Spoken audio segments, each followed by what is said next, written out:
In this video, I'm going to explain 5 Excel tricks. If you ever want to delete the row without deleting the row outside the table, then you just need to right click on a table, go to delete table row, and this will only delete the rows from table, not the rows outside from table. So this is very useful. If you want to delete the row, don't use this anymore. If you want to highlight full row based on specific column, for example, in this case, I want to highlight all of the rows based on column H status. First, I need to select all of the data sheets. So I will click A2, hit Control Shift right arrow key, and then just hit down arrow key to select all of the data sheet. Hit Control Backspace key to move to the Ecto cell again, which is A2. Go to Conditional Formatting, New Rule, use Formula to determine. Click here. I'm just going to move this down one. Equal $H2 equal to quotation mark Ecto, quotation mark again. Click on Format. In this case, I will select light green color. Hit OK,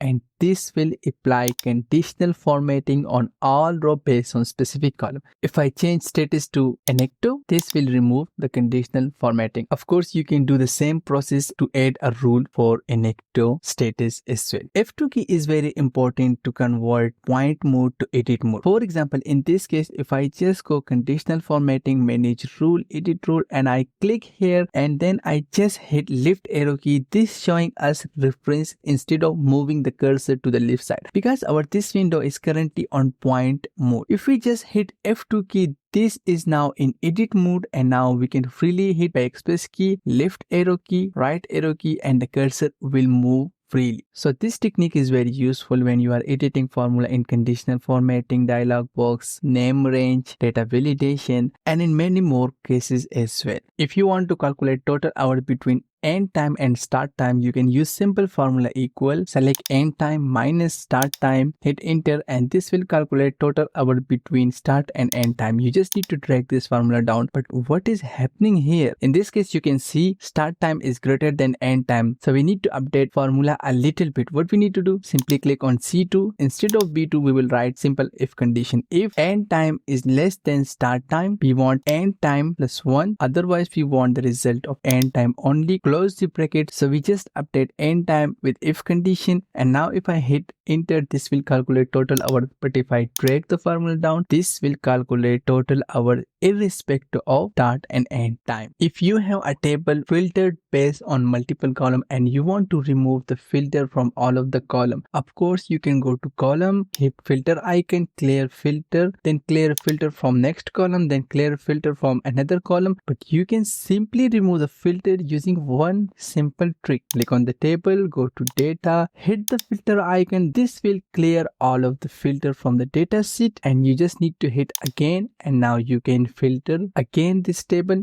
as per your need. I hope you enjoy these 5 tricks. Please subscribe my channel for more video, and if you have anything in mind, please write in comment and I will answer as soon as possible. Thank you so much.